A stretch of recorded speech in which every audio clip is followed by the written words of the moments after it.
everyone, I hope you are all well. Welcome back to another work and travel video. So this video is going to be all about 10 tools, tips and strategies to help you find work abroad. Okay, so let's just jump straight in.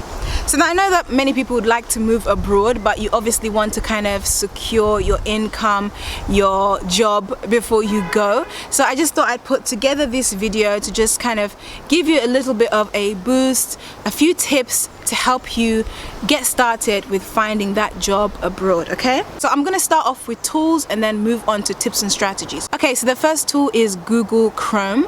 I find this browser quite useful when it comes to translating pages that are in foreign languages. It just makes it easier for me to understand, so I know exactly what I'm applying for. The thing is, sometimes when a job is posted in another language, that doesn't always mean that it's limited to people who can only speak that specific language. Sometimes a job is posted in a foreign language, but it's actually open to English speakers. So I find Google Chrome quite helpful. The second tool is LinkedIn. This is a professional networking website. It's quite useful for doing research on companies, research on job opportunities, research on people as well. If you pay for the premium, then you can have access to deeper insights. Even if you have just a basic account, that gives you access to apply to all the jobs that are available on the website. And if they happen to be written in a foreign language, then just type in the website to Google Chrome and search from there, so that it automatically translates and you can see the requirements very easily. Okay, so the third tool, I know I'm calling these tools, but it's kind of like I'm referring to platforms now. The third is Reddit. Now you can go on Reddit, which is an online forum, and search for different conversations. Reddit is a big online forum. You can go there to find conversations that are going on about specific industries or topics, lifestyles, whatever that you would like to look into. It's quite useful to hear from people who have specific experience. So I know that's a place that can also be quite helpful, but not exactly the first place that people think of to do job research, I guess. Okay, so number 4 is Facebook groups that have specifically been created to advertise jobs. There are many of them, some public, some private. You just have to do a little bit of a search in the search bar and you can find them. So for example, you wanted to move over to Spain, you can put the search term in full-time jobs in Spain or full-time IT jobs in Spain or something like that, and then you'll probably find groups. You can always filter out the results to groups, people, pages, all sorts on Facebook, and there are many groups that have been created specifically to advertise jobs. Number 5 is still on Facebook, local community groups. So these are groups where people gather to talk about local issues, sometimes general, sometimes about the job market, sometimes about working in a certain country. Sometimes they do require you to actually have the intention to move there, and they do require that little bit of verification, so you need to be prepared to actually tell them, yes, I am about to move there, or yes, I do live here. So it's not like you can just click a button and then, you know, wait for it to get approved. They do have that extra level of requiring information, so you just have to put that in, maybe answer a few more questions, maybe even potentially give your email. I know that Facebook groups are doing that these days, requesting for people to share their email before allowing them to join. In these groups you can ask questions. Some of them do have restrictions about like whether or not the people can post job adverts. They say that, you know, sometimes it's like, no, that's not the place for it, but you can always join it just to gain a deeper insight about where exactly it is that you can apply for jobs. Where is it that there are companies hiring? What companies are hiring? Okay, so let's get into the tips and strategies, which is part 2 of this video. 6. Personal and professional connections. So if you just happen to know somebody, maybe you can get in contact with them, ask them a few questions. Somebody might have the answer that you're looking for. Maybe it's just a little bit of information that you need about Where do I apply? Have these conversations. Sometimes it's just a conversation that can unlock the answer to what exactly it is you are looking for. Just ask your friends and personal connections, acquaintances, etc.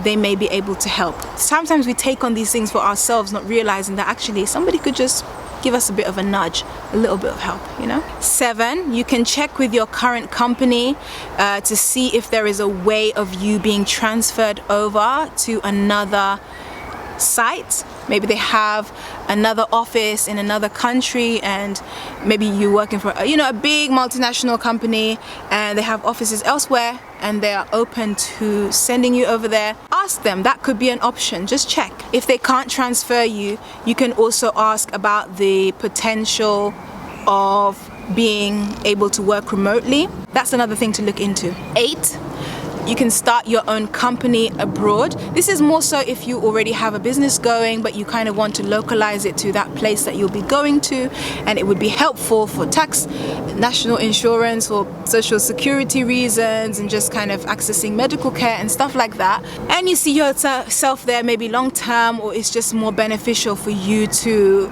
be set up there or to have an entity there, then yep, you can look into setting up your own business. 9 is to explore remote work opportunities. There are so many popping up, especially with the current pandemic climate. So you can check on dedicated remote work websites, and with companies simply adapting and allowing remote work for their employees for certain positions. So when it comes to actually exploring remote work opportunities, there are just different ways of doing it. Like I mentioned in previous points, you can ask your current company if they would be open to you working remotely.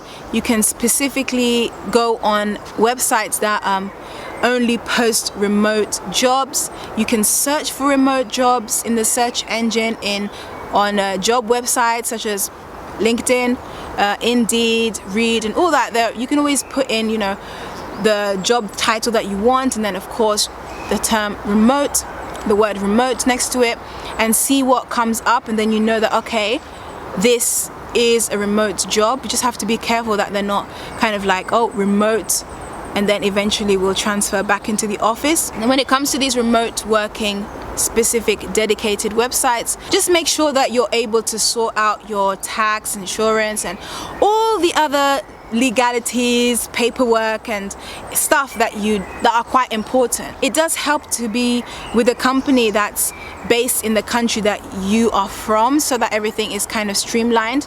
But if you really are open to finding opportunities elsewhere, another thing you could do is you can just become self-employed and set up your own company, and then just take on these positions as freelance as your clients. Once they are your clients, you'll just be taking the payment, funneling it into your own business wherever you've set it up, and then I guess that makes things a bit easier for you. You might not get as many benefits such as the pension and all the rest. I mean, you can still set up your pension, but it's just going to take a little bit more work done by yourself.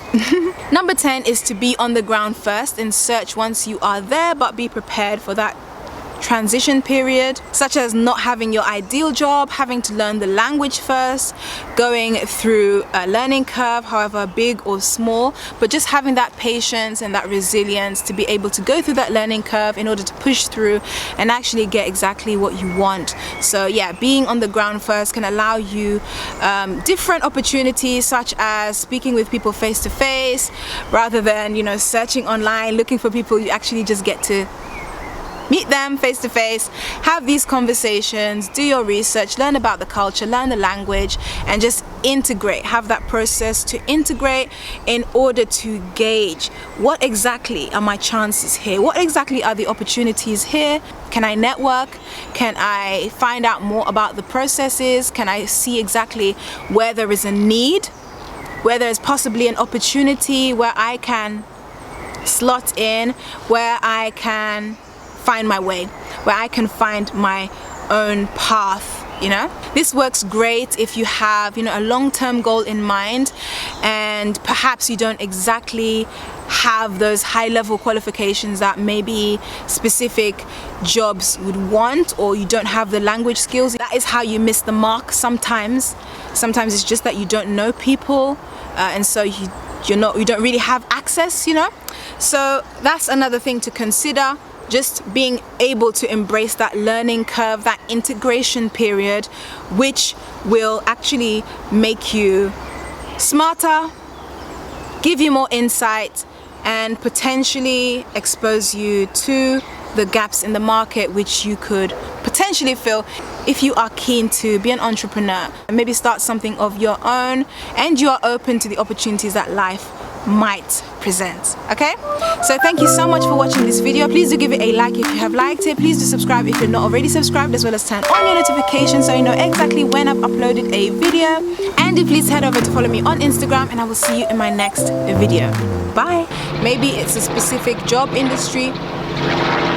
Now that's noisy. Helicopter.